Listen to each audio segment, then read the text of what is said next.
Jack Holden stopped breathing the second she stepped down from that carriage. Not because of the dust swirling around her boots, or the way the afternoon sun caught her hair, but because in that single moment, standing in the middle of Cactus Hill, with her chin raised and her eyes scanning the crowd, she became the only woman he would ever love.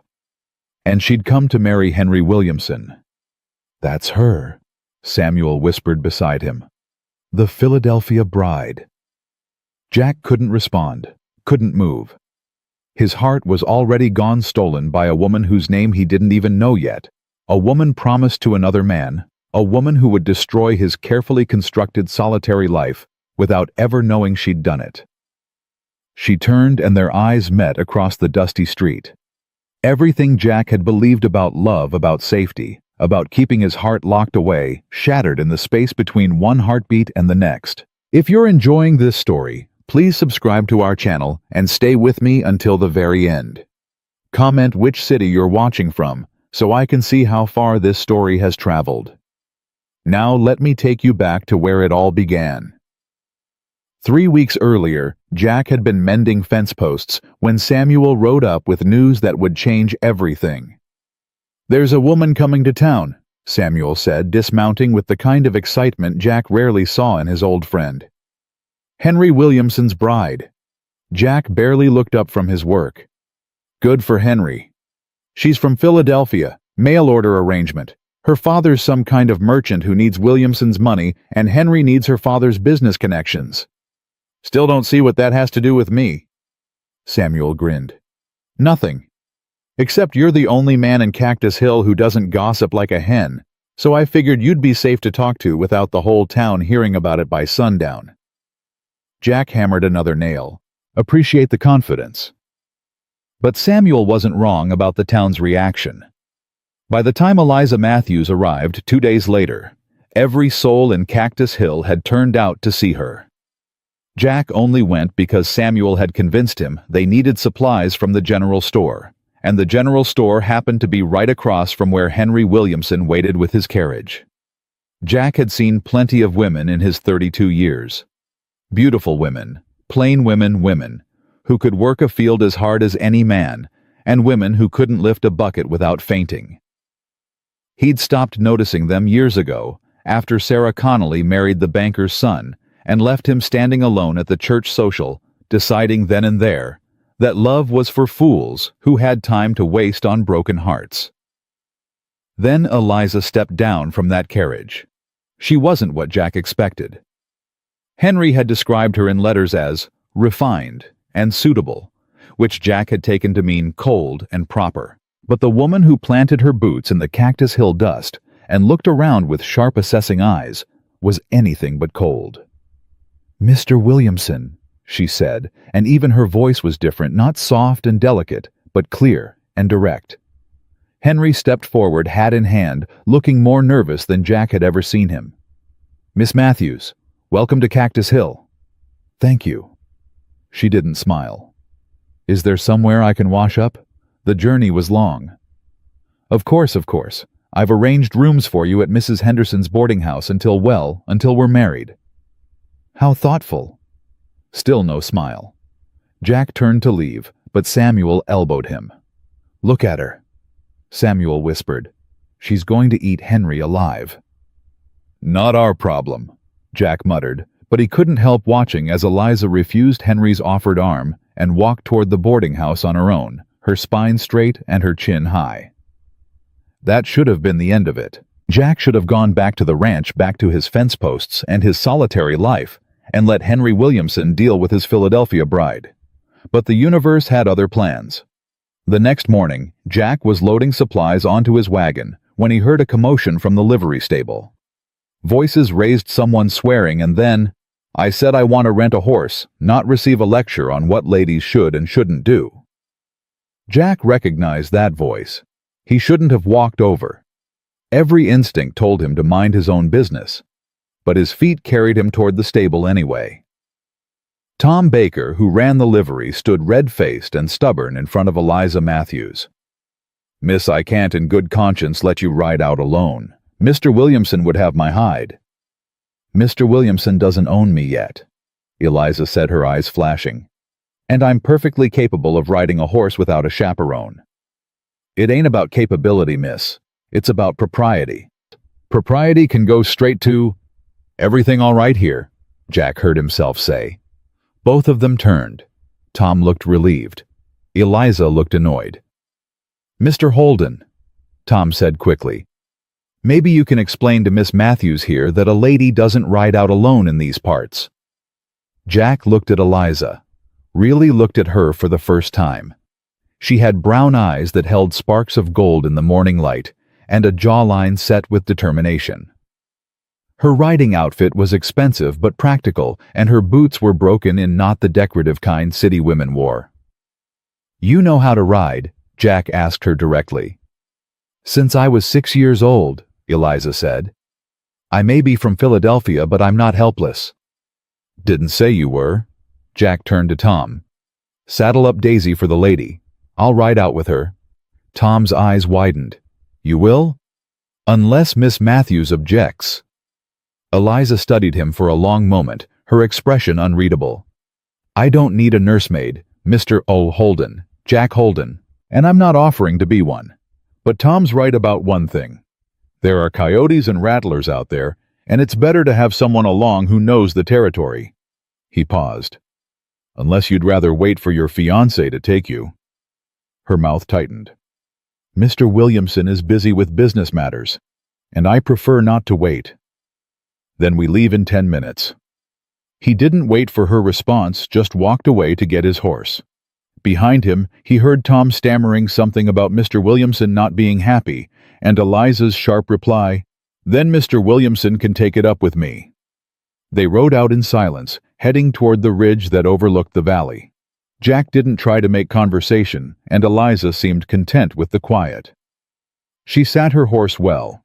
He noticed no awkward bouncing or nervous clutching at the reins. Whatever else she hadn't lied about knowing how to ride. After about 20 minutes, she spoke. "Why did you help me back there?" Jack considered lying, giving her some polite answer about being neighborly. But something about her directness made him match it. "Because Tom was being stubborn, and you looked like you were 2 seconds from punching him." A small smile cracked her serious expression. "I was considering it. Would have been entertaining to watch, but Tom's got a glass jaw. One hit, and you'd have laid him out cold, and then where would that leave you?" "Satisfied," she said, and Jack felt something unexpected, a laugh working its way up from his chest. It had been so long since he'd laughed that it surprised him. "What made you want to ride out here anyway?" he asked. "Most women who come to Cactus Hill want to stay as close to civilization as possible." "Most women who come to Cactus Hill probably chose to come here," Eliza said quietly.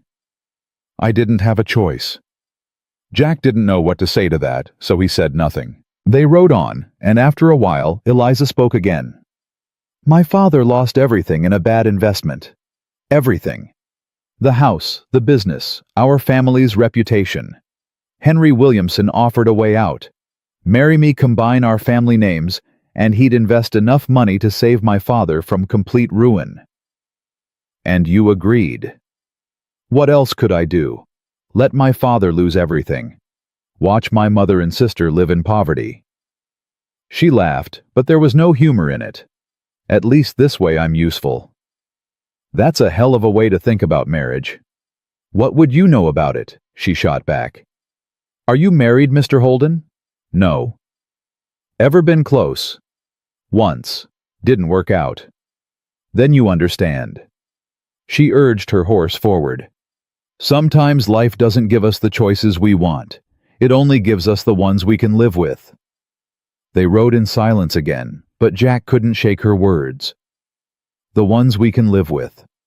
What a sad way to measure a life. When they reached the ridge, Eliza pulled her horse to a stop and stared out at the valley below. The land stretched endlessly brown and gold and green where the creek cut through. The sky was impossibly big, the kind of sky that made people feel small and significant all at once. "It's beautiful," she said softly. "I didn't expect it to be beautiful." "What did you expect?" Dust. Desperation. The end of everything I knew. She turned to look at him. But this is something else. Jack looked at the valley, trying to see it through her eyes. He'd lived here his whole life. It was just home. But maybe that was the problem. Maybe he'd stopped seeing it. Your fiancé's land runs from here to that far tree line, Jack said, pointing. Good grazing, reliable water. He's built something solid. Is that supposed to make me feel better about marrying a stranger? I'm just stating facts, Miss Matthews. Well, here's a fact for you, Mr. Holden. I don't love him. I don't even like him particularly, but I'll marry him anyway because that's what dutiful daughters do. Her voice cracked slightly. And then I'll spend the rest of my life pretending it's enough. Jack should have left it alone.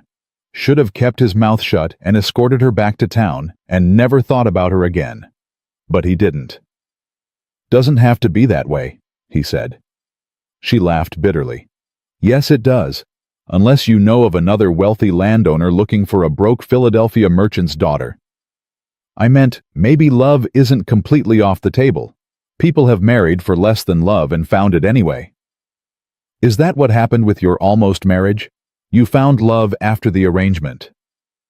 No, Jack admitted. I found heartbreak. But that doesn't mean it can't work differently for someone else. Eliza was quiet for a long moment. Then she said, You're kinder than you pretend to be, Mr. Holden. Don't tell anyone. I've got a reputation to maintain. She smiled then, a real smile that changed her whole face. Your secret's safe with me. They rode back to town, and Jack told himself that was the end of it. He'd done his neighborly duty, helped a stranger, and now he could go back to his life. But 3 days later, Eliza showed up at his ranch. Jack was shoeing a horse when he heard the rider approach. He looked up expecting Samuel or one of the ranch hands, and froze when he saw Eliza dismounting. Miss Matthews, he said, straightening. Everything all right? I need to ask you something, she said, walking toward him with that same determined stride. And I need you to answer honestly. All right. Do you think I'm making a mistake? Jack set down his tools. What kind of question is that? An honest one. You're the only person in this town who doesn't have a stake in my marriage to Henry. You're not getting business from it. You're not gaining social standing. You're not involved in any way. So I'm asking you, do you think I'm making a mistake? He should have told her what she wanted to hear, that she was doing the right thing, that duty and family came first, that love was overrated anyway. Instead, he said, I think you're about to lock yourself into a life you don't want with a man you don't love, and I think you'll regret it every day for the rest of your life. She flinched like he'd slapped her. That's what I thought you'd say. Then why did you ask? Because I needed to hear it from someone who wasn't trying to convince me to stay or leave for their own benefit. She walked to the corral fence and leaned against it. Henry's a good man. He's kind, he's wealthy, he'll provide for me. Most women would be grateful. But you're not most women. No, she agreed. I'm not. Jack joined her at the fence. What do you want, Eliza? It was the first time he'd used her first name, and they both felt the weight of it. I want to matter, she said quietly. I want to wake up every morning and feel like my life means something beyond being decorative and obedient.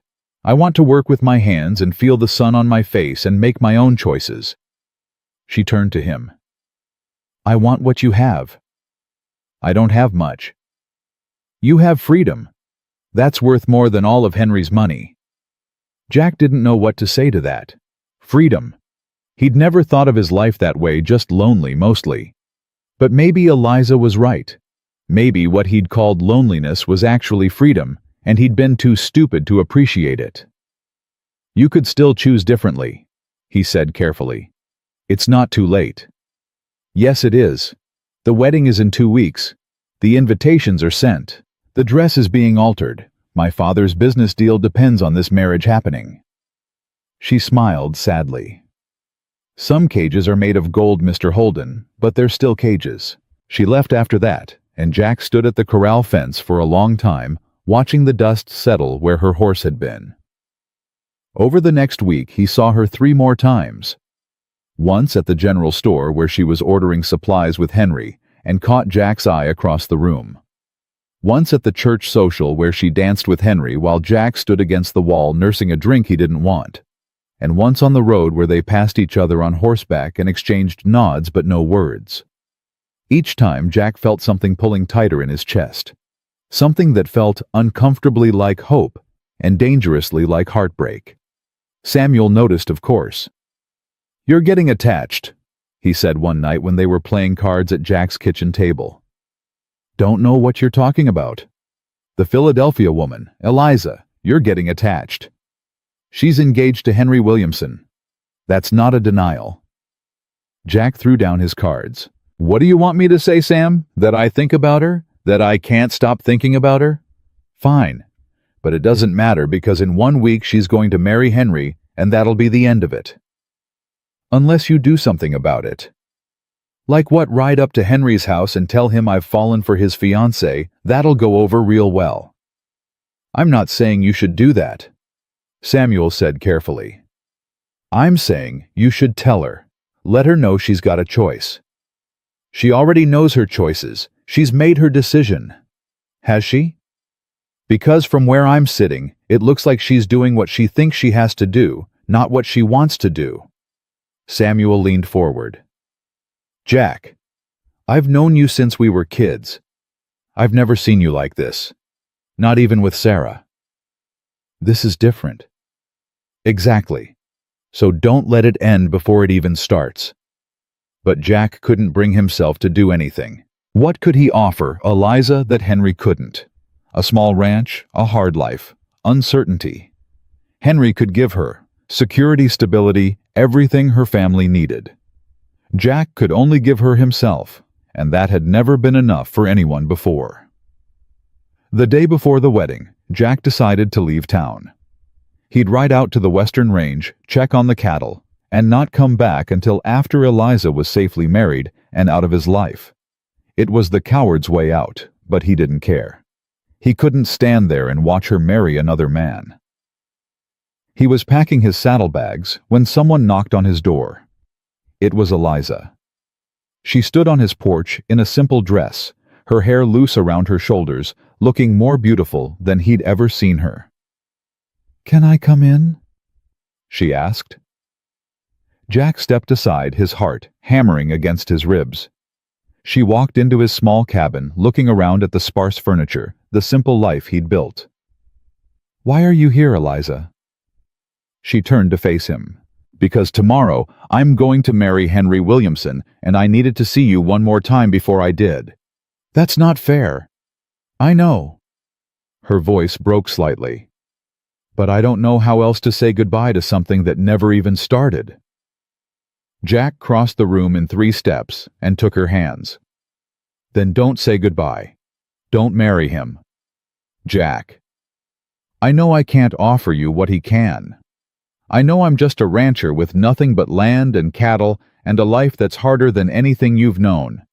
But Eliza, I can offer you something he never will." "What's that?" "A choice. Every single day you'd have a choice. To stay or go. To love me or leave me. To build a life that's yours, not something someone else decided for you." Tears spilled down her cheeks. "You're asking me to give up everything." "I'm asking you to choose yourself," Jack said. "For once in your life, choose what you want, instead of what everyone else needs." She pulled her hands free and stepped back. "I can't. My father." "Your father will find another way. But you won't. This is your one chance, Eliza. Tomorrow, you'll stand in that church and promise yourself to a man you don't love, and every day after that will be a day you wished you'd chosen differently." "You don't know that." "Yes, I do. Because I chose wrong once, and I've regretted it every day since." Eliza wiped her tears. "What are you saying?" Jack took a deep breath. This was it. The moment that would either save him or destroy him. "I'm saying I love you. I've loved you since the first moment I saw you refuse to be anything less than exactly who you are. And I know it's crazy, and I know it's fast, and I know I have no right to ask this of you. but I'm asking anyway." He moved closer. "Don't marry Henry. Marry me." The silence stretched between them like a living thing. Finally, Eliza spoke. "If I say yes, my father loses everything. If you say no, you lose yourself. How can you ask me to choose between my family and my own happiness?" "I'm not asking you to choose," Jack said gently. "Life is. I'm just offering to be there when you make your decision." Eliza stood there trembling, caught between two futures. Jack could see the war raging behind her eyes, duty versus desire, obligation versus freedom. "I need time," she whispered. "You have until tomorrow." She left without another word, and Jack spent the longest night of his life wondering if he'd just made the biggest mistake of his own. Morning came cold and gray. Jack didn't sleep. He sat on his porch watching the sun rise over the valley, knowing that somewhere in town, Eliza was making her choice. By 10 o'clock, he knew what that choice had been. Samuel rode up, his face grim. "The wedding's starting in an hour. Everyone in town's heading to the church." Jack nodded. He'd expected this. Hoped against it, but expected it. "You going?" Samuel asked. "No." Jack. "She made her choice, Sam. I have to respect that." Samuel dismounted and sat next to him on the porch steps. "I'm sorry." "Don't be. I knew it was a long shot." They sat in silence, two old friends who'd seen enough of life to know that sometimes the stories didn't end the way you wanted them to. Then, in the distance, they heard hoofbeats. Fast, urgent hoofbeats. Jack stood, his heart suddenly racing. A rider was coming up the road, a single rider moving like the devil was chasing them. It was Eliza. She pulled her horse to a stop in front of his porch. Breathing hard, her wedding dress hitched up around her knees, her veil trailing behind her like a ghost. "I couldn't do it," she gasped. "I got dressed, I walked to the church, I stood in that doorway, and I couldn't do it." Jack couldn't move, couldn't breathe. "Eliza, you were right, about all of it. I was about to trade my entire life for my father's comfort, and I realized—" She dismounted, stumbling slightly in her elaborate dress. "I realized that if I did that, I wouldn't just be losing you. I'd be losing myself. What about your family? My father will survive. He's survived worse. But I won't survive a life without love, Jack. I won't survive marrying a man I don't care for just to make everyone else comfortable." She walked up the porch steps, still in that ridiculous wedding dress, and took his face in her hands. "I choose you. I choose this. I choose me." And then she kissed him, and Jack felt something inside him that he thought had died years ago suddenly come roaring back to life. When they finally broke apart, Samuel was grinning like a fool. "Well," he said, "I guess I better ride into town and let them know the wedding's off." "Wait," Eliza said. "Tell them the wedding's still on, just with a different groom." Jack stared at her. "You sure about this?" "I've never been more sure of anything in my life." She smiled that brilliant smile that had captured his heart from the very beginning. "Unless you've changed your mind." "Not a chance in hell," Jack said, and kissed her again. The story that spread through Cactus Hill that day was one for the ages. The Philadelphia bride who ran from her own wedding. The quiet rancher who'd stolen Henry Williamson's fiancée. The scandal that would fuel gossip for years. But Jack and Eliza didn't care about any of that. They stood in the church that afternoon, surrounded by the few friends brave enough to witness their impromptu wedding, and promised themselves to each other. Not because they had to. Not because anyone else needed them to. But because they chose to. And as Jack slipped a simple band onto Eliza's finger, nothing like the elaborate ring Henry had commissioned, he understood something he'd never understood before. Love wasn't about what you could offer someone. It wasn't about security or status or doing the right thing for everyone else. It was about two people choosing each other every single day, even when the world said they shouldn't. Especially when the world said they shouldn't. That night, they sat on the porch of Jack's cabin, their cabin now, and watched the stars come out. Eliza still wore her wedding dress, now dusty and torn at the hem, and Jack had never seen anything more beautiful in his life. "No regrets?" he asked quietly. Eliza leaned against him. "Ask me in 50 years. "I will." And somewhere in the distance, the coyotes howled, and the wind whispered through the grass, and two people who'd found each other against all odds began the rest of their lives. The stars were still out when reality came knocking the next morning in the form of Henry Williamson himself. Jack heard the horse before he saw it, and he was already on his feet moving toward the door when Henry dismounted. Eliza stirred behind him, still half asleep in their bed. "Stay inside," Jack said quietly. "Like hell I will." She was up, pulling on her robe, her hair wild around her shoulders. "This is my mess. I'll face it." Henry stood in the yard, his face carved from stone. He didn't yell, didn't rage. That somehow made it worse. "I want to hear it from her," Henry said, his voice deadly calm. "I want to hear Eliza tell me to my face that she chose you." Jack stepped aside, and Eliza walked out onto the porch. "I chose him," she said simply. "I'm sorry, Henry, but I chose him." Henry's jaw worked. "Do you have any idea what you've done? Your father's deal is dead. The money I promised gone. His business will collapse within 6 months. Eliza flinched but held her ground. "I know."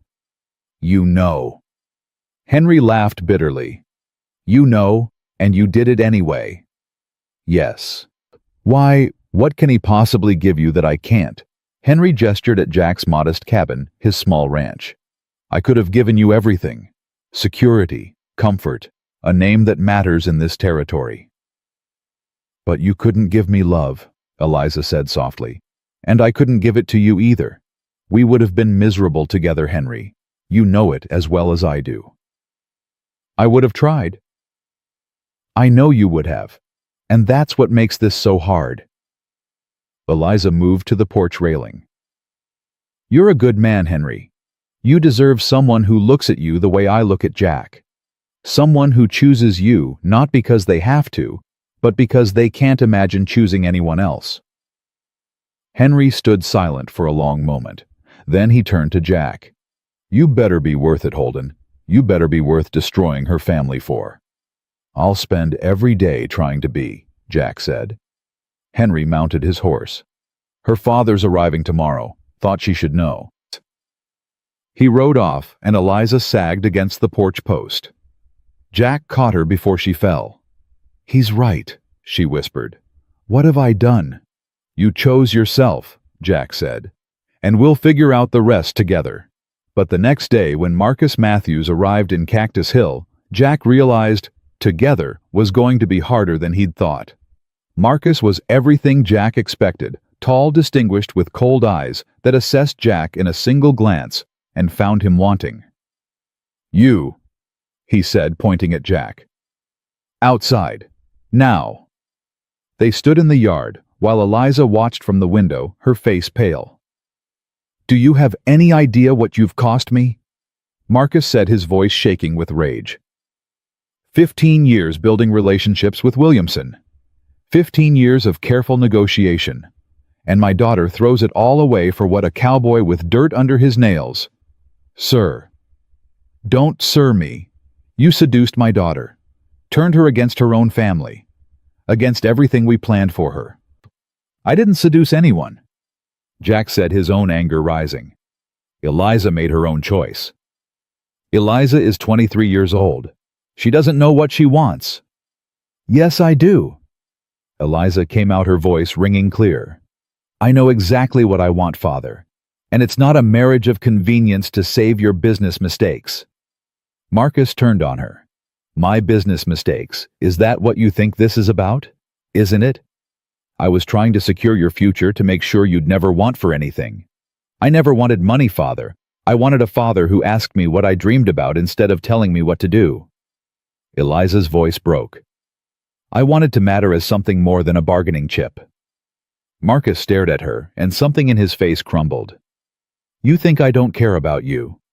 I think you care about me the way you care about a good investment. Carefully, strategically. But not— She stopped, tears streaming down her face. Not the way a father should. Eliza. When did you last ask me what I wanted, Father? When did you last care about my happiness instead of my usefulness? Marcus had no answer.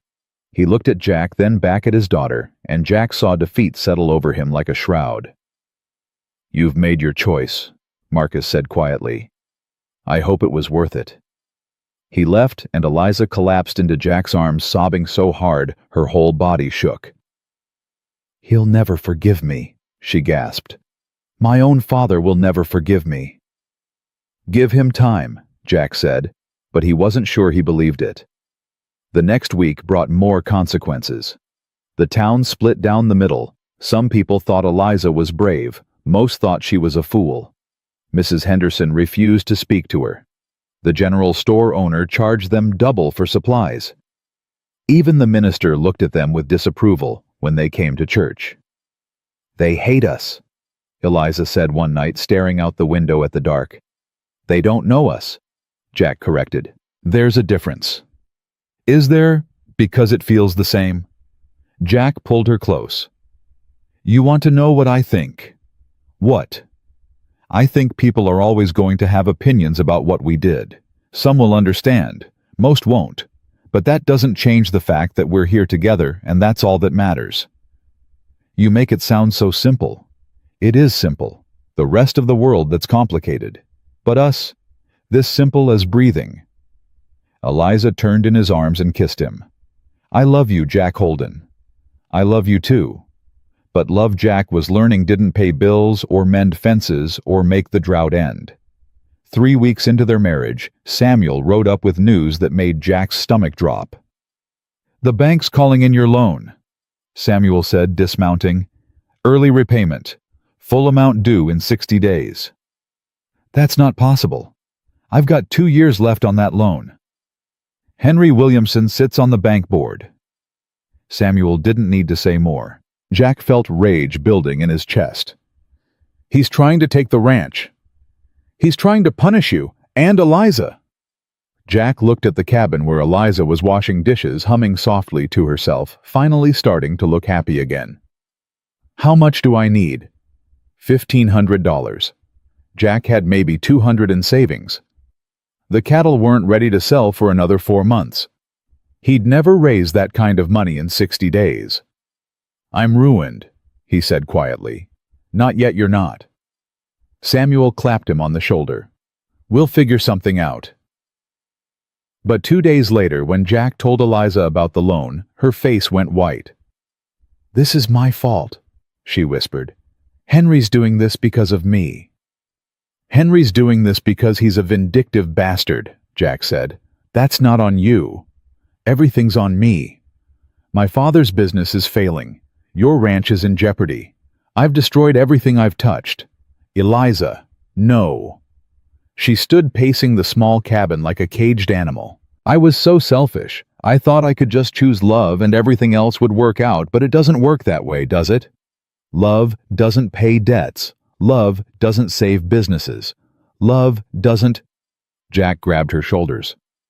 Stop it. Stop doing this to yourself. Why? It's true. No, it's not. You didn't destroy anything. You saved yourself.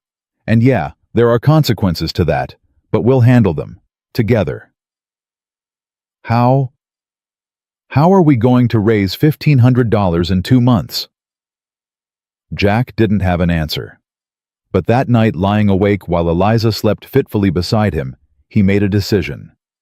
The next morning, he rode into town and went straight to Henry Williamson's office. Henry looked up from his paperwork, his expression cold. Come to beg. Come to make a deal, Jack said. Call off the bank, and I'll find a way to pay you back what you lost on Eliza's father's business deal. You don't have that kind of money. I will. Give me a year. I'll work double, sell everything I can spare, and pay you every cent you're owed. Henry leaned back in his chair. Why would I do that? Because you're not as cruel as you're pretending to be, Jack said. You're hurt. You're angry. I get it. But taking my ranch won't bring Eliza back. It'll just make 3 people miserable instead of 1. She chose you over everything. Why should I care if you suffer for it? Because you loved her once, Jack said quietly. Or you thought you did.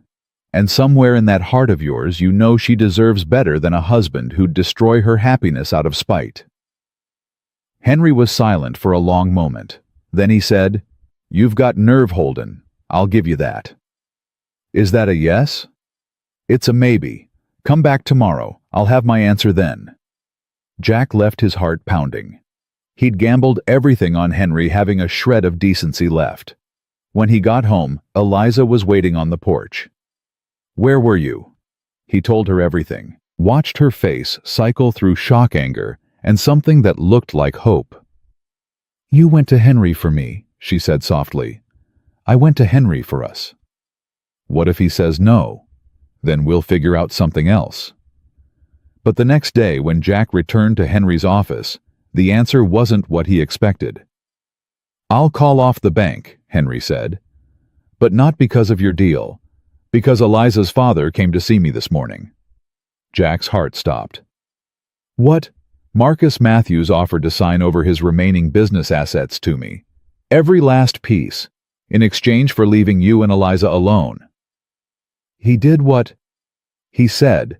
Henry paused, something flickering across his face. "He said his daughter's happiness was worth more than his pride, that he'd failed her as a father, and the least he could do was not let his mistakes destroy her future." Jack couldn't speak. "So the loan's forgiven," Henry continued. "Consider it a wedding present from your father-in-law. God knows the man can't afford much else now." Jack rode back to the ranch in a daze. When he told Eliza, she broke down completely. "He gave up everything," she sobbed. "Everything. For me." "For us," Jack corrected gently. "I have to see him. I have to—" "He left town this morning," Jack said. "Henry told me.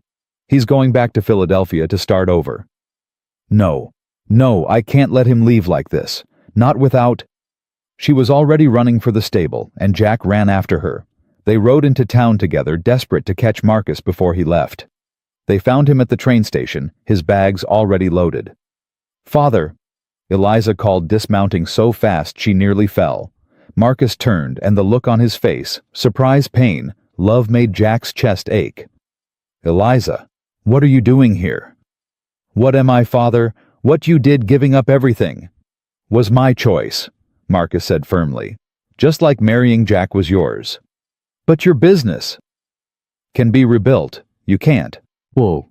He reached out and touched her face, a gesture so tender it made Eliza start crying all over again. "I'm sorry, sweetheart. I'm sorry I made you feel like a commodity instead of my daughter. I'm sorry I put money before your happiness. I'm sorry for all of it." "I forgive you," Eliza whispered. "But you can't leave, not like this. Stay, please." Marcus shook his head. "I can't. There's nothing left for me here. But you have everything. A husband who loves you. A life you chose. That's more than most people ever get." "I need you, Father." "No, you don't. Not anymore." He smiled sadly. "But maybe someday when I've rebuilt what I lost, I'll come back. And you can introduce me to my grandchildren."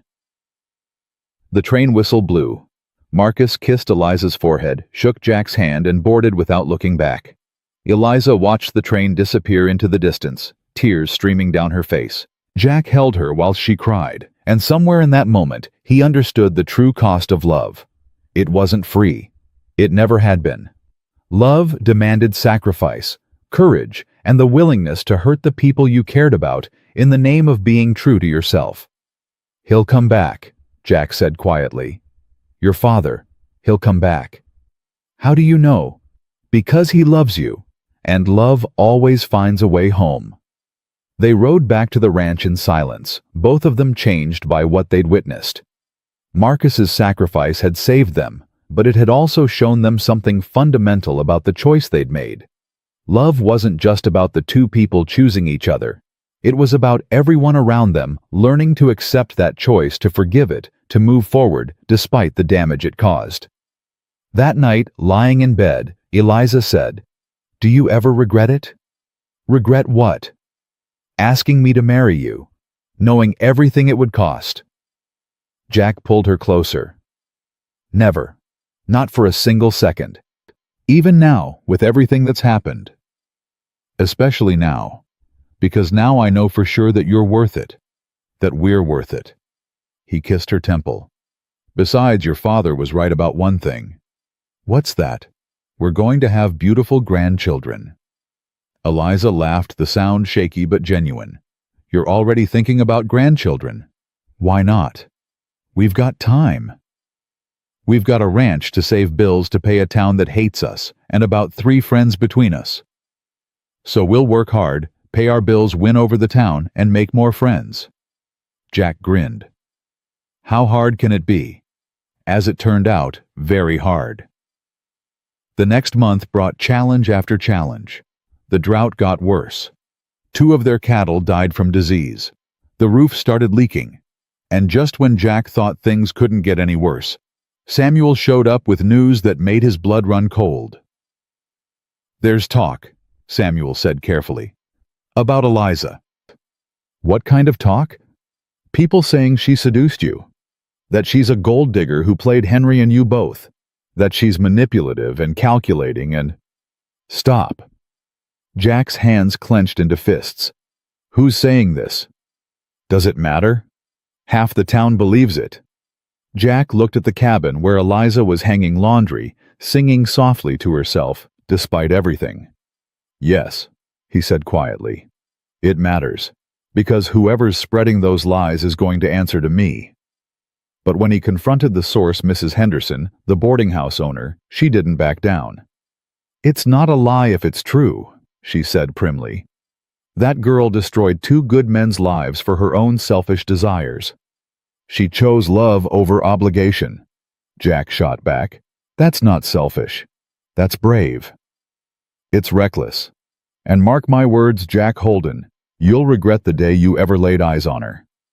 Jack left before he said something he'd regret. But that night, when Eliza asked why he looked so angry, he couldn't bring himself to tell her. How could he explain that the town had turned her into a villain? That people who didn't know her, who'd never spoken to her, had decided she was the worst kind of woman? Jack, Eliza pressed. What's wrong? Nothing, just tired. She didn't believe him, he could tell. But she didn't push. And that Jack thought was maybe the hardest part of all. Eliza was strong enough to handle the truth, but he loved her too much to burden her with every cruel word, every hateful glance, every whispered accusation that followed them through town. So he carried it alone, and tried not to let it break him. But one morning, 3 months after their wedding, everything changed. Jack was in the barn when he heard shouting from the house. He ran back to find Eliza standing in the doorway, her face lit with joy. What is it? She held up a letter. It's from my father. He's found work in Philadelphia. A new business partner. And he's sending money, not much, but enough to help us get through the rest of the season. Jack took the letter, reading Marcus's careful handwriting. At the bottom, a single line made his throat tight. Tell my daughter I'm proud of her. Tell her I finally understand. He understands. Eliza whispered, fresh tears spilling over. He finally understands. Jack pulled her into his arms, and for the first time in months, he felt something that had been missing since that day they'd ridden away from her father at the train station. Hope. Not the desperate, clinging hope of people trying to survive, but the real thing. The kind that said, maybe, just maybe, they were going to make it after all. That hope lasted exactly 4 days. Jack was fixing the fence line when he saw riders approaching 3 men he didn't recognize, all wearing badges. Jack Holden, the lead man called out. That's me. I'm Deputy Marshal Carson. These are my associates. We need to ask you some questions about Henry Williamson. Jack's stomach dropped. What about him? He's been accused of fraud, bank fraud specifically, and your name came up in our investigation. Eliza appeared from the house, her face going pale. What's happening? Ma'am, I'd advise you to stay inside, Carson said. Like hell I will. She came to stand beside Jack. What's this about? Carson dismounted, pulling out a notebook. Mr. Williamson's been running a scheme for the past 3 years. Falsifying loan documents, embezzling from depositors, using bank funds for personal investments. When it all started falling apart, he tried to cover his tracks by calling in legitimate loans early, including yours, Mr. Holden. I don't understand, Jack said. What does that have to do with me? You were one of the last people to meet with Williamson before he disappeared. We need to know what you discussed. Disappeared. Eliza's voice cracked. Henry's gone. Left town 3 nights ago. Took whatever money he could carry and ran. Carson looked at Jack hard.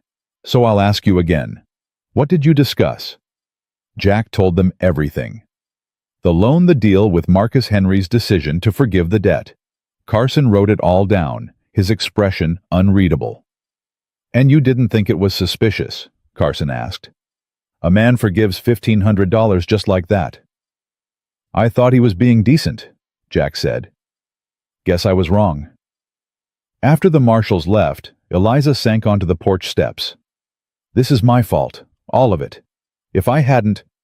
Stop. Jack sat beside her.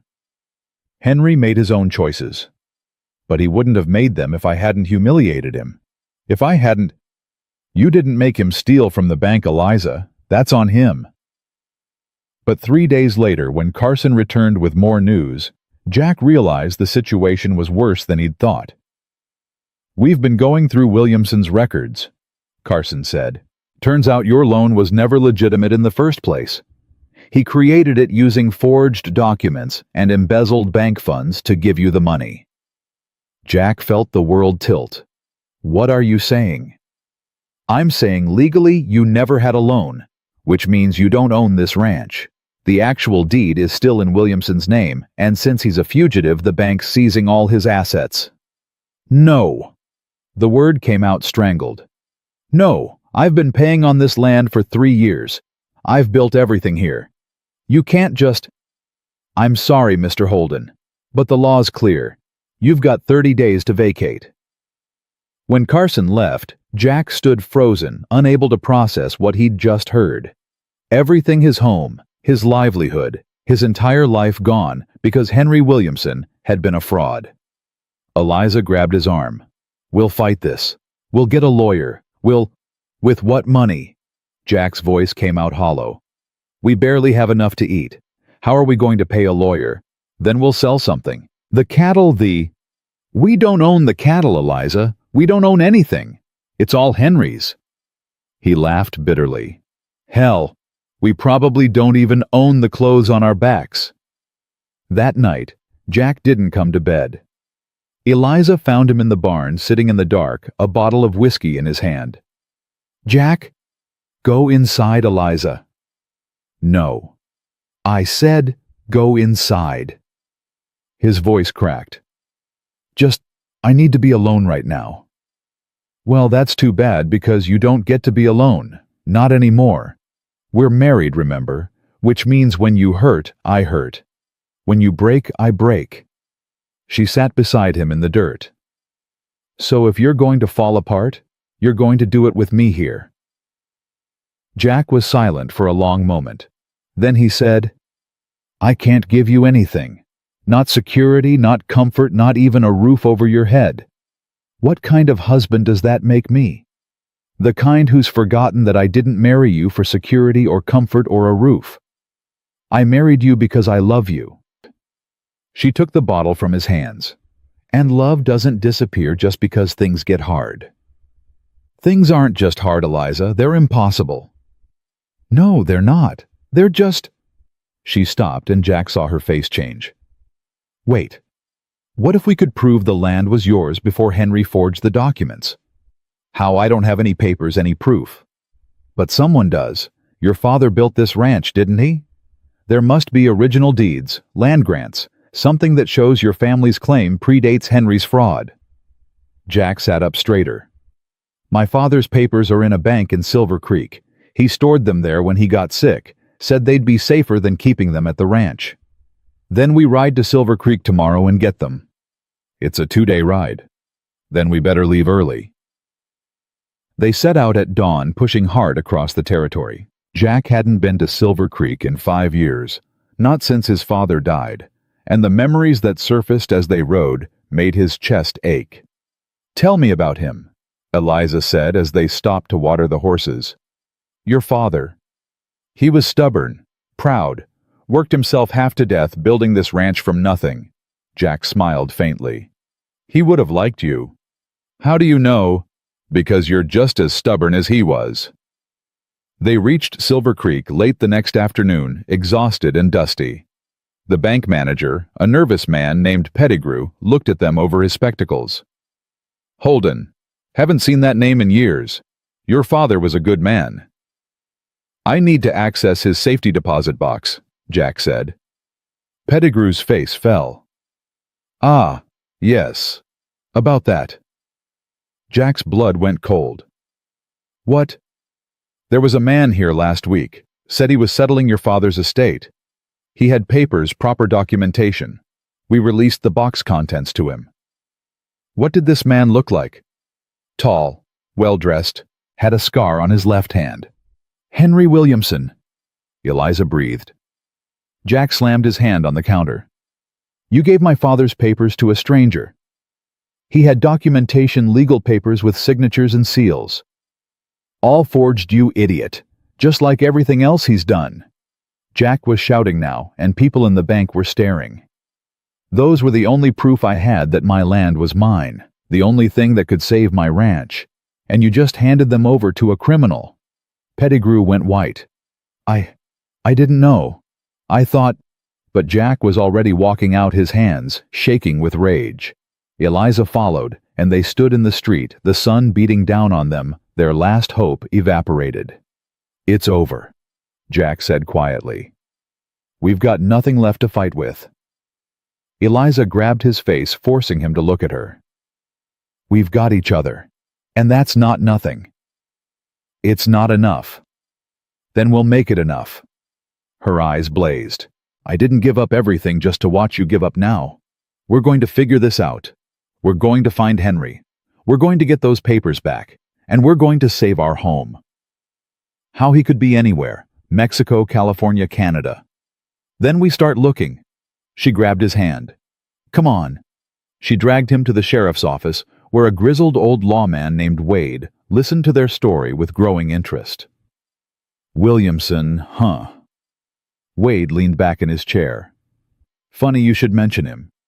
Had a telegram this morning about a man matching his description trying to board a train in Prescott." "Prescott's 3 days' ride from here," Jack said. "4 if you don't kill your horses getting there." Wade stood. "But if you're willing to take that risk, I'll wire ahead. Tell them to hold him if they can." Jack looked at Eliza. "It's dangerous. The trail through the canyon country." "I don't care about the danger. I care about our home." They rode out within the hour, pushing their horses harder than Jack liked. The first day was brutal, the second worse. They barely slept, eating cold jerky and drinking from streams, their bodies aching with exhaustion. On the third day, Eliza's horse went lame. "No, no, no," she whispered, dismounting to check the leg. The mare's foreleg was swollen, favoring it badly. "She can't keep going. We'll have to double up," Jack said. "My horse can carry us both if we lighten the load." They abandoned everything they could spare and rode on together, but Jack's horse was flagging badly. They were still half a day from Prescott when the sun started to set. "We're not going to make it," Jack said, the words bitter as ash. "Yes, we are." Eliza's voice was steel. "We didn't come this far to fail now." They rode through the night, Eliza's arms wrapped around Jack's waist, both of them swaying with exhaustion. When dawn broke, Prescott appeared on the horizon like a mirage. Jack's horse stumbled into town and nearly collapsed. Jack and Eliza half fell from the saddle, running on nothing but sheer will toward the train station. "Has there been a man here?" Jack gasped to the station master. Tall, well-dressed, scar on his left hand. The station master looked them over. "You the folks Wade wired about?" "Yes. Is he here?" "Was. Caught the morning train about 2 hours ago." Jack wanted to scream. They'd missed him by 2 hours. 2 hours. "Wait," the station master said. Before he left, he gave me something. Said if anyone came asking to give them this. He handed Jack a leather satchel. Jack opened it with shaking hands. Inside were his father's papers. The original deed, the land grant, everything they needed. And a letter. Jack recognized Henry's handwriting immediately. "Holden, by the time you read this, I'll be long gone. I took your father's papers intending to destroy them to make sure you lost everything the way I did. But I couldn't do it. Spite has its limits even for me. So here's your proof. Save your ranch, build your life, and know that somewhere out there, I'm trying to do the same. Maybe in another life, we could have been friends. In this one, we'll have to settle for not being enemies. H.W." Jack read the letter twice before it sank in. He gave them back. Henry gave them back. Eliza sagged against him, tears streaming down her face. "We can go home." They wired Deputy Marshal Carson, who met them back in Cactus Hill with the bank's lawyer. The original deeds proved everything. Jack's father had owned the land free and clear years before Henry's scheme began. The forged loan was nullified, and the seizure order was lifted. "Your ranch is yours, Mr. Holden," the lawyer said, "legally and completely." Jack couldn't speak. After everything, after nearly losing it all they'd won. But the celebration was short-lived. When they returned to the ranch, they found Samuel waiting with a grim expression. "What now?" Jack asked, almost afraid to hear the answer. "It's Marcus, your father-in-law. He's sick, Eliza. Real sick. Pneumonia. He's asking for you." Eliza went white. "Where is he?" "Philadelphia, but the doctors say he might not." Samuel stopped. "They say you should come soon, if you want to see him." "I have to go," Eliza said immediately. "Jack, I have to—" "I know. We'll leave tomorrow." Jack, you can't leave the ranch. Not after everything we just went through to save it. The ranch will be here when we get back. Your father might not be." He took her hands. "We go together. No arguments." They took the train east, watching the landscape change from brown plains to green hills to bustling cities. Eliza stared out the window the entire time, her face pale with worry. "What if he's already—" she started, but couldn't finish. "He's not. He's waiting for you." They arrived in Philadelphia 3 days later and went straight to the boarding house where Marcus was staying. The landlady, a kindly woman named Mrs. Brennan, led them upstairs. "He's been asking for you every day," she said softly. "Hasn't given up hope that you'd come." Marcus lay in bed, his face gaunt and pale, his breathing labored. But when Eliza walked in, his eyes opened and something like joy crossed his features. "Eliza," he whispered. "You came." She knelt beside the bed, taking his hand. "Of course I came. I'm here, Father. I'm right here. I'm sorry." He said, his voice weak. "For everything. For not seeing what you needed. For trying to control your life instead of trusting you to live it. I know. I forgive you. I forgave you a long time ago." Marcus looked at Jack standing in the doorway. "You, Holden, come here." Jack approached the bed, unsure what to expect. "You take care of her." Marcus said, his grip surprisingly strong when he grabbed Jack's wrist. "You keep her safe. You make her happy. Promise me." "I promise." "Good." Marcus settled back against the pillows. "Then I can rest easy." They stayed with him for 3 days. Eliza never left his side, holding his hand, telling him stories about the ranch, about their life in Cactus Hill, about the future she and Jack were building. On the 3rd night, Marcus squeezed her hand and said, "I'm proud of you, sweetheart. I should have said it sooner, but I'm proud of the woman you've become." "Don't talk like that," Eliza said, tears streaming. "You're going to get better. You're going to come visit the ranch like you promised. You're going to—" "Eliza." His voice was gentle. "It's all right. I made my peace. I made things right with you. That's all I needed." He closed his eyes, and Eliza knew. She knew. "I love you, Father," she whispered. "I love you too, sweetheart. Always." Marcus Matthews died peacefully just before dawn with his daughter's hand in his and forgiveness in his heart. They buried him in Philadelphia, in the family plot beside Eliza's mother. Eliza stood at the graveside, dry-eyed and silent, while Jack held her hand. "He waited for me," she said quietly. "He held on just long enough to make sure we were all right. He loved you." "I know." Her voice broke. "I know." They stayed in Philadelphia for another week settling Marcus's affairs. There wasn't much he'd given everything to save their ranch. But Eliza found letters, dozens of them, that Marcus had written but never sent. Letters apologizing, explaining, trying to make her understand why he'd made the choices he'd made. "He never stopped thinking about me," Eliza said, reading through them. "Even when he was angry, even when he thought I'd betrayed him, he never stopped loving me." "That's what fathers do," Jack said gently.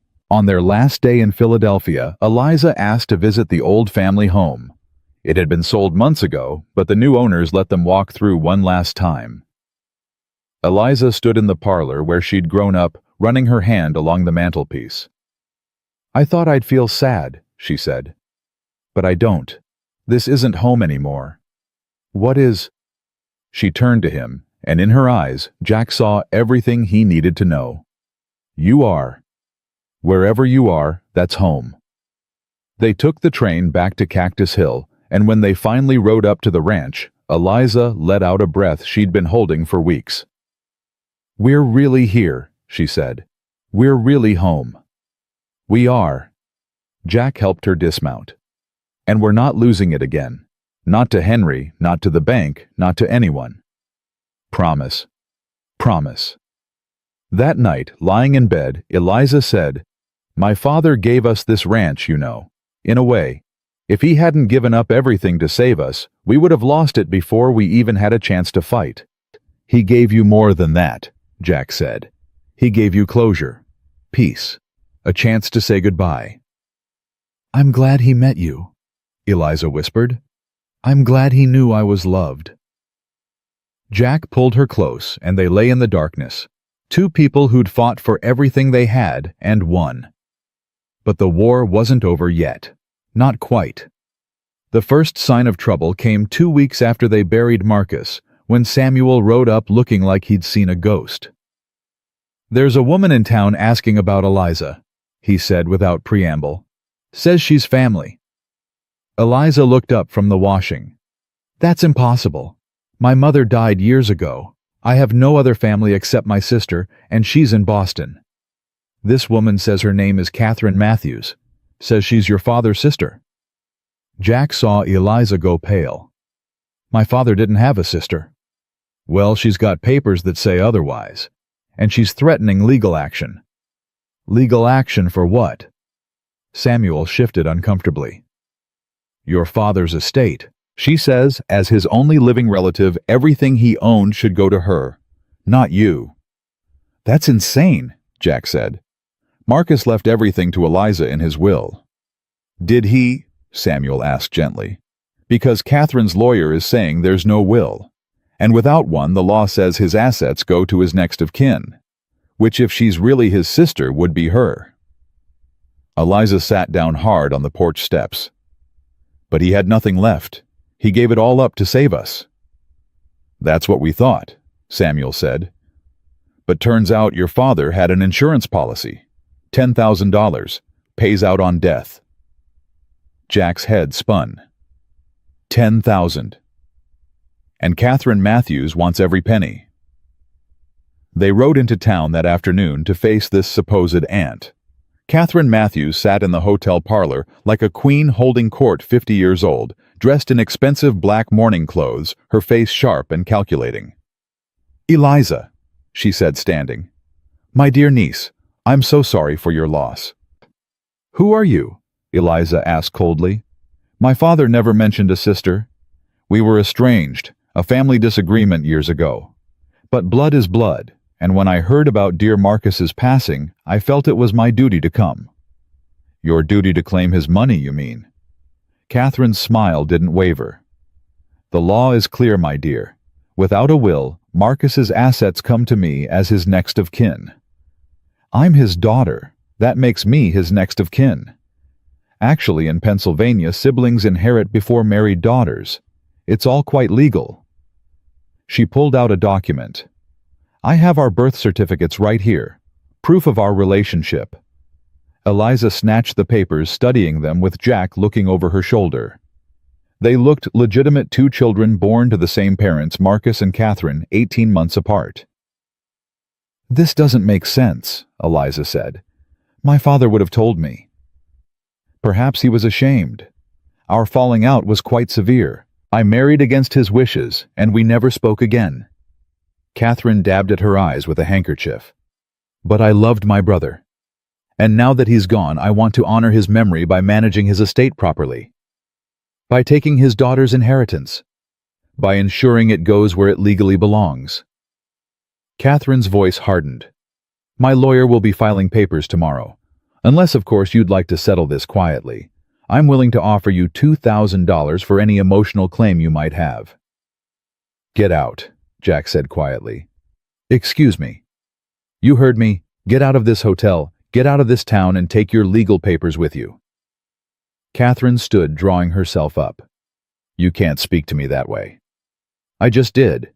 And if you're still here when the sun sets, I'll have the sheriff escort you to the county line." "The sheriff has no authority over legitimate legal matters." "Maybe not, but he has authority over con artists and frauds. And lady, you smell like both." Catherine's face flushed with anger. "You'll regret this, both of you.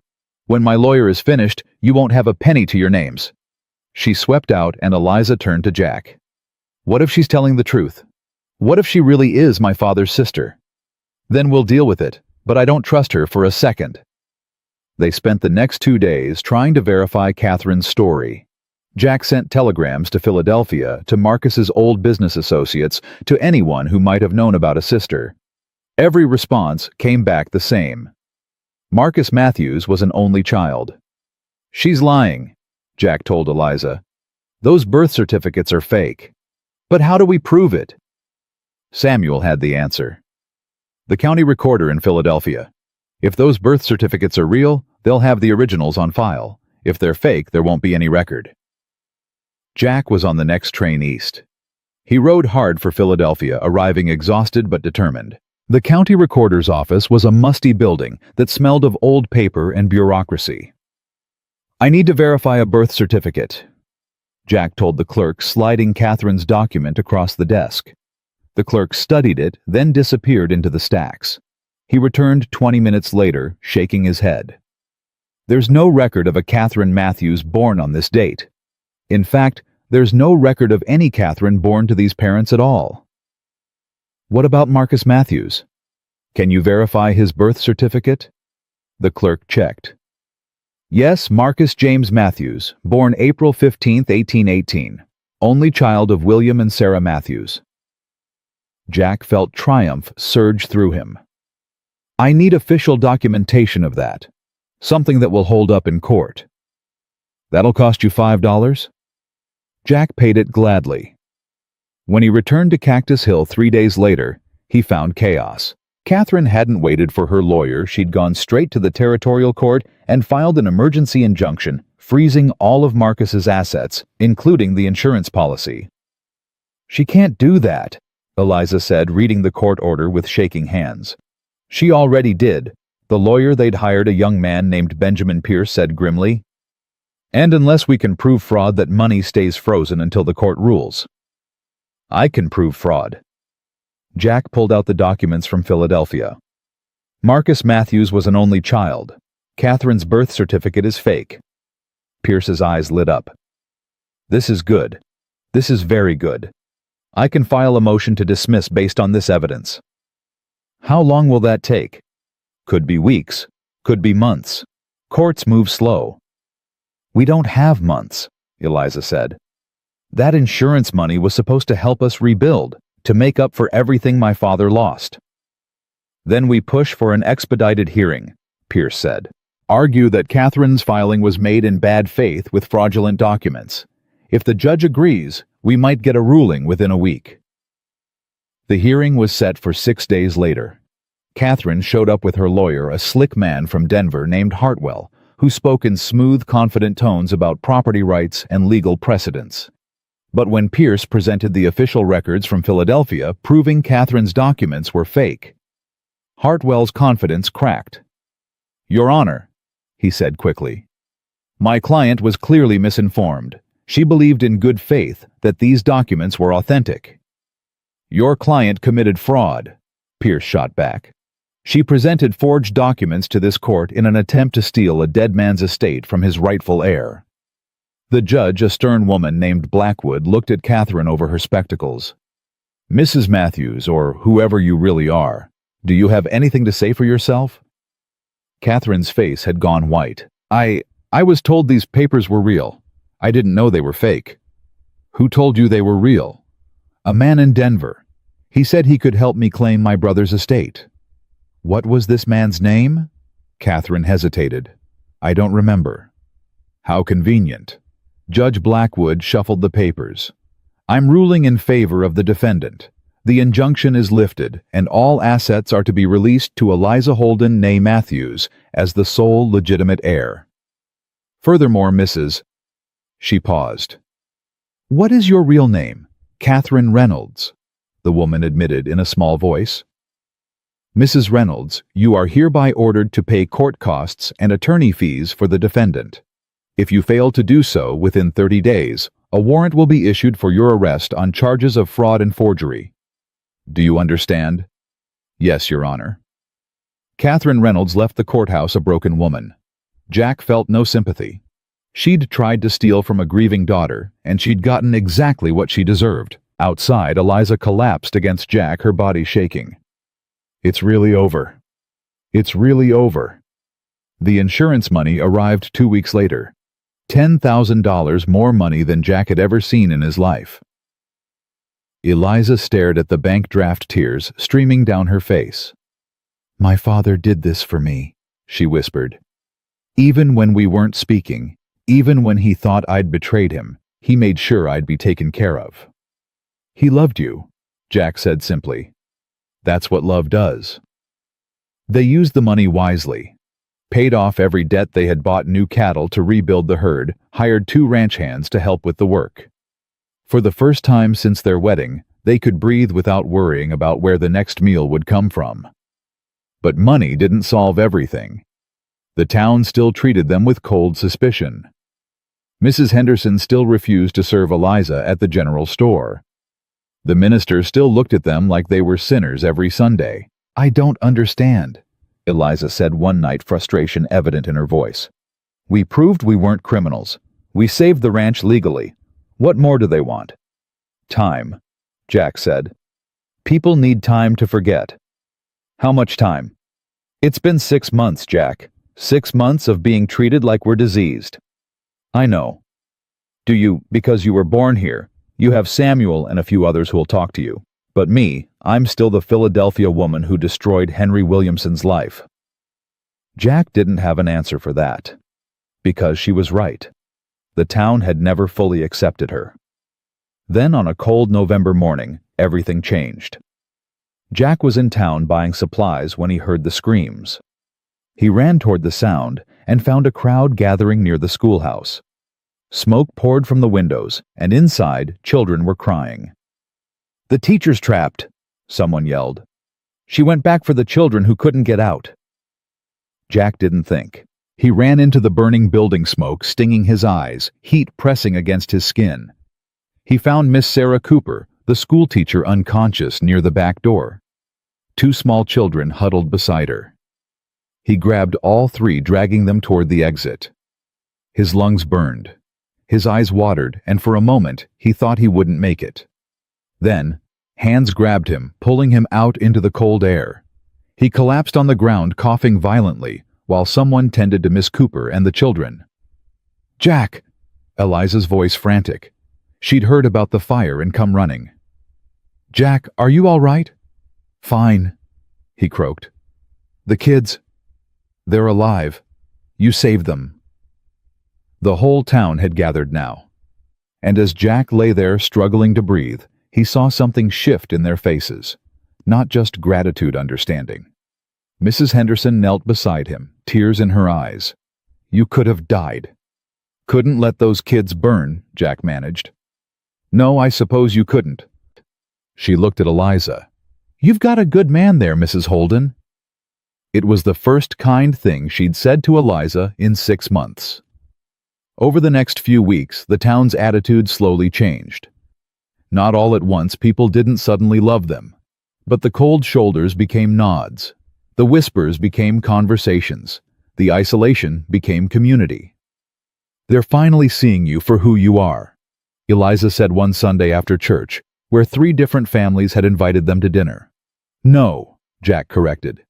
"They're finally seeing us, together, and realizing we're not the villains they made us out to be." That Christmas was the first time Jack and Eliza felt truly at home in Cactus Hill. They hosted a dinner at the ranch, and Samuel came with his family, and a few other neighbors showed up too. "To new beginnings," Samuel toasted, raising his glass. "To family." Eliza added her hand, finding Jack's under the table. "To love," Jack said quietly. "The kind that survives everything." But in January, another challenge arrived, this time in the form of an opportunity. A railroad company representative named Anderson came to Cactus Hill with a proposal. They wanted to run a line through the territory, and the route they'd chosen went straight through the Holden Ranch. "We're prepared to offer you $15,000 for the right-of-way," Anderson said, spreading maps across Jack's kitchen table. "It's more than fair compensation." Jack looked at the maps, his stomach sinking. The proposed route would cut the ranch in half, destroying their best grazing land. "No," he said. "I'm sorry. I said no. Find another route." Anderson's expression hardened. "Mr. Holden, be reasonable. This railroad is coming through one way or another. You can take our generous offer, or you can fight us in court and lose everything." "Then I'll fight you in court." "Jack," Eliza said carefully, "maybe we should consider—" "No. This land is ours. We fought for it. We saved it. And I'll be damned if I let some railroad company destroy it for profit." After Anderson left, Eliza turned to Jack. "That was a lot of money." "I don't care about the money." "I know you don't. But Jack, if they're determined to build through here, they will. And if we fight and lose, we'll have nothing." "Then we fight and win." "How?" "We're 2 people against a railroad company. They have lawyers, money, political connections. And we have something they don't," Jack said. "We have the law on our side. They can't just take our land without proving it's necessary. And I'm betting there are other routes they could use if we push back hard enough." They hired Benjamin Pierce again, who filed an injunction blocking the railroad's survey of their land. The railroad company responded by filing a motion of eminent domain, arguing that the public good outweighed private property rights. "This is going to get ugly," Pierce warned. "Railroad companies don't like being told no." He was right. Over the next 2 months, the railroad tried everything. They sent representatives to intimidate Jack and Eliza. They spread rumors about the ranch being unsafe. They even tried to bribe the county surveyor to falsify his reports. But Jack and Eliza held firm. Then in March, they got unexpected help. Henry Williamson sent a telegram. "Heard about your railroad trouble. I have information that might help.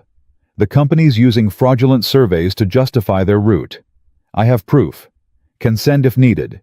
Consider it payment for the papers I returned. H.W." Jack stared at the telegram for a long moment. Then he showed it to Eliza. "He's trying to make amends," she said softly. "After everything he did. People change, Jack. You taught me that." They wired back, "Send proof." Henry's evidence arrived a week later. Survey documents showing the railroad company had deliberately falsified reports to make their preferred route seem like the only option, when in fact there were 3 other viable paths that wouldn't require taking anyone's land through eminent domain. Pierce took the evidence to court, and the judge ruled in their favor. The railroad company was forced to abandon their route through the Holden Ranch and choose an alternate path. "We won," Eliza said, holding the court order. "We actually won." "We did," Jack agreed. "Thanks to Henry of all people." That night, Jack wrote a letter he never thought he'd write. "Williamson, thank you for the help. I don't know where you are or what you're doing now, but I hope you've found some peace. You could have let them destroy us, but you didn't. That counts for something. If you ever decide to stop running and face what you did, you'll find friends here willing to give you a second chance. Holden." He never received a reply. But somehow, Jack felt like Henry had gotten the message. Spring came to Cactus Hill with rain and new grass, and for the first time since their wedding, Jack and Eliza could look at their ranch and see nothing but possibility. "What should we do with all this land?" Eliza asked one evening, standing on the porch and watching the sun set over the valley. "Build," Jack said. "A bigger house, maybe. Room for—" He stopped. Room for what? Jack looked at her and suddenly he knew. Room for a family. Eliza's hand went to her stomach, and Jack saw the answer in her eyes before she spoke. "I'm pregnant," she whispered. "I wanted to be sure before I told you. But Jack, we're going to have a baby." Jack couldn't speak, couldn't move. Everything they'd been through, everything they'd fought for, suddenly crystallized into this single perfect moment. "A baby," he finally managed. "Are you happy?" He pulled her into his arms. Happy doesn't even begin to cover it. That night, lying in bed with Eliza curled against him, Jack thought about everything that had brought them to this moment. The choice she'd made to leave Henry, the sacrifices Marcus had made to save them, the challenges they'd faced and overcome together. And he realized something fundamental: their story wasn't about the obstacles. It was about the choice to keep fighting despite them. Love wasn't easy. It was messy and complicated, and sometimes it cost more than you wanted to pay. But it was worth it. Every single time, it was worth it. The pregnancy changed everything and nothing all at once. Eliza bloomed with it, her face glowing despite the morning sickness that kept her bent over a bucket for the first 3 months. Jack hovered like a nervous hawk, jumping at every wince, every tired sigh. "I'm pregnant, not dying," Eliza said one morning when Jack tried to stop her from feeding the chickens. "I know that. Then stop treating me like I'm made of glass. I just want to make sure you're safe. I'm safe. I'm healthy. And I'm going to lose my mind if you don't let me do something other than sit on this porch." Jack relented, but only a little. He still watched her like she might disappear if he looked away too long. By June, Eliza's belly was starting to show, and the town's attitude had shifted completely. Women who'd once crossed the street to avoid her now stopped to offer advice, remedies, predictions about whether it would be a boy or a girl. "They finally accept me," Eliza said to Jack one night. "It only took getting pregnant. They accepted you before that. The pregnancy just gave them an excuse to be nice about it." "Is that what you think?" "I think people need a reason to change their minds. A baby's as good a reason as any." But not everyone was happy about the news. In July, a letter arrived from Boston. Eliza's sister Margaret, who hadn't written in over a year, suddenly had plenty to say. "She wants to visit," Eliza said, staring at the letter with an expression Jack couldn't read. "That's good, isn't it?" "I don't know. Margaret and I haven't spoken since the wedding. She thought I was making a mistake marrying you instead of Henry. And now she says she wants to meet her brother-in-law and see where I'm living." Eliza's voice was tight. "She's coming whether I invite her or not." Margaret arrived 2 weeks later on the afternoon train, looking every inch the proper Boston lady in her traveling suit and feathered hat. She was older than Eliza by 5 years, with the same brown eyes but a harder edge to her mouth. "Eliza," she said, embracing her sister stiffly. "You look pregnant." "I am pregnant." "Yes, I can see that." Margaret turned to Jack. You must be the infamous Mr. Holden. Just Jack is fine. Is it? Margaret looked him up and down, her assessment clear in her expression. Well, Jack, I hope you understand that I'm here to ensure my sister is being properly cared for. She's being cared for just fine, Jack said evenly. We'll see about that. The first 2 days were tense. Margaret found fault with everything: the small cabin, the simple meals, the lack of proper servants or society. How can you live like this? She asked Eliza while Jack was out working.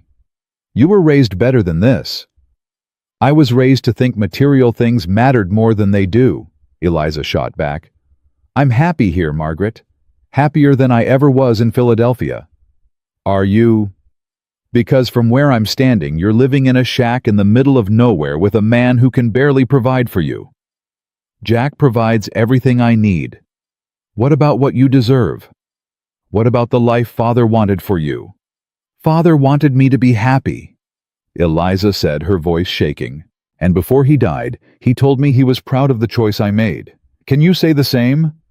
Margaret had no answer for that. But on the third day, something changed. Jack was teaching Eliza how to break in a new horse, gently given her condition, when the horse spooked and reared. Eliza stumbled backward, and Jack caught her, but not before Margaret saw what could have happened. You let her work with horses. Margaret's voice was sharp with fear. In her condition. She's careful, Jack said, and she knows what she's doing. She could have been hurt. The baby could have been. But I wasn't, Eliza interrupted. Margaret, I appreciate your concern, but I'm not a child. I know my limits. That night, Margaret sat on the porch with Jack while Eliza slept. I was wrong about you, Margaret said quietly. Jack looked at her in surprise. What? When Eliza wrote and told me she'd married you instead of Henry Williamson, I thought she'd lost her mind. I thought you were some opportunist who'd taken advantage of her situation. Margaret paused. But watching you with her these past few days, the way you look at her, the way you protect her without smothering her, I was wrong. Thank you for saying that. Don't thank me yet. I'm still not sure this life is what's best for her, but I can see that you love her, and that counts for something. It counts for everything, Jack said. Margaret left the next morning, but before she boarded the train, she pulled Eliza aside. I'm sorry, Margaret said, for not supporting your choice, for judging you without understanding. I forgive you. Will you write to me? Tell me when the baby comes. Of course. And Eliza, Margaret's voice cracked. Father was right. You are braver than all of us. The summer passed in a blur of preparation. Jack built a cradle, sanded and polished until it gleamed. Eliza sewed tiny clothes, her fingers cramping but never stopping. Samuel's wife Martha brought over baby blankets and advice that ranged from helpful to terrifying. The birth is the easy part, Martha said one afternoon. It's the years after that'll test you. That's not reassuring, Eliza said. Wasn't meant to be reassuring. Was meant to be honest. In September, when Eliza was 8 months along, a stranger rode up to the ranch. He was young, maybe 20, with nervous eyes and a letter clutched in his hand. I'm looking for Jack Holden, he said. You found him. The young man dismounted, his hands shaking as he held out the letter. I was asked to deliver this. The man who gave it to me, he said it was important. Jack took the letter, his stomach dropping when he saw the handwriting. Henry Williamson. Holden, I'm dying. Consumption. The doctors give me maybe 6 months. I'm in a sanitarium in Colorado Springs, and there are things I need to say to you and Eliza before I go. If you can find it in your hearts to come, I'd be grateful. If not, I understand. But I'm asking anyway. H.W. Jack read the letter twice, then showed it to Eliza. He's dying, she whispered. Says he is. We have to go. Eliza, you're 8 months pregnant. You can't travel to Colorado. Then you go without me. I'm not leaving you when you're this close to giving birth. Eliza took the letter from his hands. Jack, that man gave us back our ranch. He could have destroyed us, but he chose not to. The least we can do is hear what he has to say. What if it's a trap? It's not a trap. He's dying and he wants to make peace. I understand that better than anyone. They argued for hours, but in the end, Eliza won. Jack would go to Colorado Springs, but only if Samuel stayed at the ranch with Eliza and Martha checked on her daily. "I don't like this," Jack said as he packed. "I know, but it's the right thing to do." The journey to Colorado Springs took 4 days. Jack pushed hard, driven by the need to get back to Eliza as quickly as possible. When he finally reached the sanitarium, a stark white building set against the mountains, his nerves were shot. Henry was in a private room, propped up in bed, looking nothing like the robust man Jack remembered. He'd lost at least 30 pounds, his face was gaunt, and his breathing came in shallow gasps. "You came," Henry rasped. "You asked." "I wasn't sure you would." Henry gestured to a chair. "Sit. Please." Jack sat uncomfortable in the sterile room that smelled of medicine and death. "I don't have much time," Henry said. "The doctors are being optimistic with 6 months. I'd be surprised if I make it to Christmas." He coughed a rattling sound that made Jack wince. "I needed to tell you some things before I go." "I'm listening." "First, I'm sorry for everything. For trying to take your ranch, for the embezzlement scheme that nearly destroyed you, for being so consumed by my own hurt that I couldn't see straight." Henry's eyes were wet. "I was a fool, Jack. A bitter, angry fool who hurt everyone around him." "You made it right in the end," Jack said quietly. "The papers, you returned the evidence against the railroad that counted for something." "Did it? Because I still destroyed lives. Your father-in-law died broke because of what I did. Marcus died at peace with his daughter. That's more than most people get." Henry was quiet for a moment. Then he said, "How is Eliza?" "Pregnant. Due in about a month." Something flickered across Henry's face. Pain, regret, acceptance. "I'm glad. She deserves that happiness." "She does." "Tell me something, Jack. Do you ever regret it? Taking her from me?" Jack thought about all the challenges they'd faced, all the obstacles they'd overcome. "Not for a second." "Good. That's good." Henry coughed again, harder this time. A nurse appeared, checking his vitals, adjusting his pillows. When she left, Henry continued, "There's something else. Something I need you to have." He pointed to a satchel on the table. Jack opened it and found papers, dozens of them. Deeds, titles, bank records. "I've been trying to make amends," Henry said. "Paying back everyone I stole from. Most of my assets are gone now, liquidated to repay debts. But there's one thing left, a piece of land north of your ranch. Good grazing, reliable water. I'm deeding it to you and Eliza." "Henry, we can't." "You can, and you will. It's the only thing I can do to make up for what I took from you." His voice was firm despite the weakness. "Let me die knowing I did at least one thing right." Jack looked at the deed, his throat tight. The land was worth thousands of dollars, enough to expand the ranch, to secure their future, to give their child something to inherit. "Thank you," Jack said simply. "Don't thank me. Just live well, love her well. And when your children ask about the land, tell them it came from a man who learned too late that love matters more than pride." Jack stayed for another hour talking about nothing important, just two men who'd been enemies finding a strange peace at the end. When he finally stood to leave, Henry grabbed his hand. "Tell Eliza I'm sorry. Tell her I hope she knows I wished her nothing but happiness." "I will."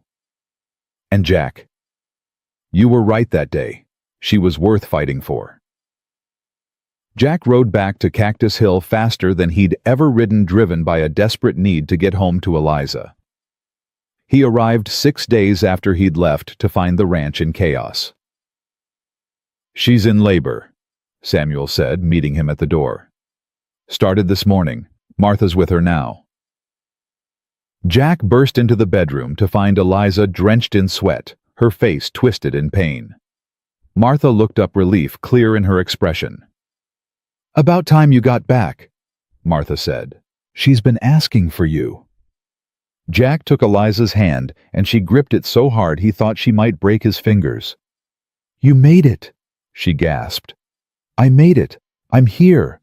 I'm not going anywhere." The labor lasted another 8 hours. 8 hours of Eliza's screams, of Martha's calm instructions, of Jack feeling more helpless than he'd ever felt in his life. Finally, as the sun was setting, their daughter was born. She came into the world crying, pink and furious and perfect. Martha cleaned her and wrapped her in a blanket, then placed her in Eliza's arms. "She's beautiful," Eliza whispered, tears streaming down her face. "Jack, she's perfect." Jack looked at his daughter, at her tiny fingers, her shock of dark hair, her eyes that were already trying to focus, and felt something shift in his chest. Love, yes, but more than that. Purpose. Future. Everything he and Eliza had fought for distilled into 7 pounds of squalling humanity. "What should we name her?" Eliza asked. Jack thought about everything that had brought them to this moment. "Sarah," he said, "after my mother, and Catherine after yours." "Sarah Catherine Holden," Eliza said, testing the name. "It's perfect." That night, after Martha had gone home and the baby was sleeping in her cradle, Jack and Eliza lay in bed exhausted, but unable to look away from their daughter. "I saw Henry," Jack said quietly, and told her everything, the apology, the land, the final goodbye. Eliza was silent for a long moment. "I'm glad you went. He deserved the chance to make peace. He said to tell you he was sorry, and that he hoped you knew he wished you nothing but happiness. I do know, and I forgive him." She looked at Sarah, sleeping peacefully. "We all make choices, Jack. Some are right, some are wrong. But the ones we make out of love, those are the ones that matter." The next few weeks were a blur of sleepless nights and endless feedings. Jack learned to change diapers, to walk the floor at 3 in the morning, when Sarah wouldn't stop crying, to function on 2 hours of sleep, and he loved every second of it. In November, they received word that Henry Williamson had died peacefully in his sleep. Jack and Eliza attended a small memorial service, standing in the back, saying a quiet goodbye to a man who'd been both their greatest obstacle and, in the end, one of their most unexpected allies. That winter was hard, but good. The ranch prospered with the new land Henry had given them. The town had fully accepted them. Now Sarah's birth had cemented their place in the community in a way nothing else could have. And one cold December morning, a letter arrived from Margaret. "I'm getting married," Eliza read aloud. "To a bookshop owner in Boston. Nothing glamorous, nothing fancy. But he makes me laugh, and I've decided that's worth more than all the prestige in the world. You were braver than me, Eliza. You showed me it was possible to choose love over expectation. Thank you for that." "Your sister's getting married for love," Jack said, grinning. "Who would have thought?" "People change," Eliza said. "You taught me that." 5 years passed in what felt like a blink. Sarah grew into a wild, fearless child who could ride a horse before she could read, and had her mother's sharp eyes and her father's stubborn heart. They had 2 more children, a son named Marcus and another daughter named Hope. The ranch expanded, prospered, became one of the most successful in the territory. Jack and Eliza built a bigger house with room for their growing family and the occasional visitor. Samuel and Martha became like family, their children growing up alongside the Holden kids. The town that had once shunned them now looked to them as pillars of the community. But through it all, through the successes and the challenges, the joys and the sorrows, Jack never forgot that moment when Eliza had stepped off that carriage and into his life. On their 10th anniversary, they stood on the porch of their home, watching the sunset over the valley.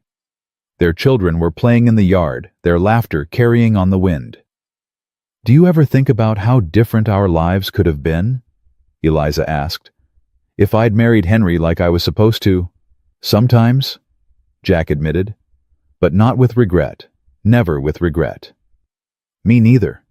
She leaned against him. You know what I think about instead?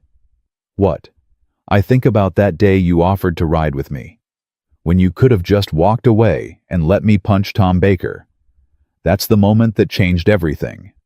No, Jack said. The moment that changed everything was when you chose yourself over everyone else's expectations. That's when I knew you were the woman I'd been waiting for my whole life.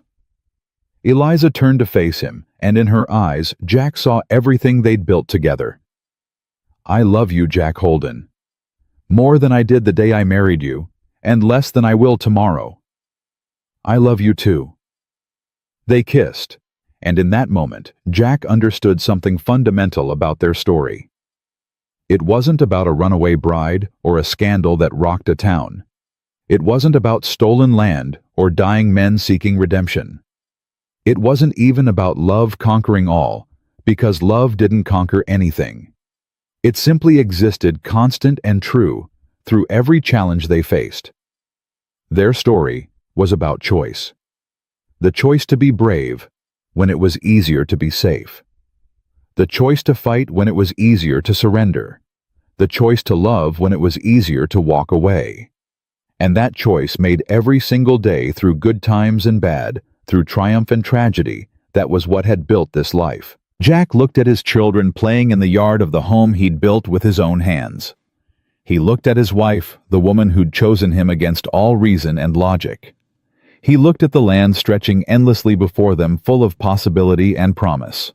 And he knew with absolute certainty that every obstacle they'd overcome, every sacrifice they'd made, every moment of doubt and fear and pain, all of it had been worth it. Because this family, this love, this life, was everything he'd ever needed and more than he'd ever dared to dream. Sarah Catherine Holden grew up to be a rancher like her father, fierce and independent and unafraid to choose her own path. Marcus became a lawyer who fought for the underdog, carrying on his grandfather's legacy of sacrifice and redemption. Hope became a teacher who taught children that love and courage mattered more than money or status. And when Jack and Eliza were old, surrounded by grandchildren and great-grandchildren, they sat on that same porch and watched another sunset over the valley they'd fought so hard to keep. Was it worth it? Jack asked, though he already knew the answer. Eliza squeezed his hand, her eyes still as sharp and beautiful as the day he'd first seen her. Every single second of it. And in the end, that was the only truth that mattered. Love wasn't about finding someone who made life easy. It was about finding someone worth fighting for, worth sacrificing, worth choosing every day, even when the world said you shouldn't. Jack Holden and Eliza Matthews chose each other against impossible odds, and in doing so, they built something that lasted far beyond their own lives, a legacy of courage, of choosing love over fear, of proving that sometimes the greatest act of bravery is simply refusing to let anyone else decide your destiny. Their story became legend in Cactus Hill, passed down through generations, as proof that real love, the kind that survives scandal and hardship and doubt, doesn't just exist in fairy tales. It exists in the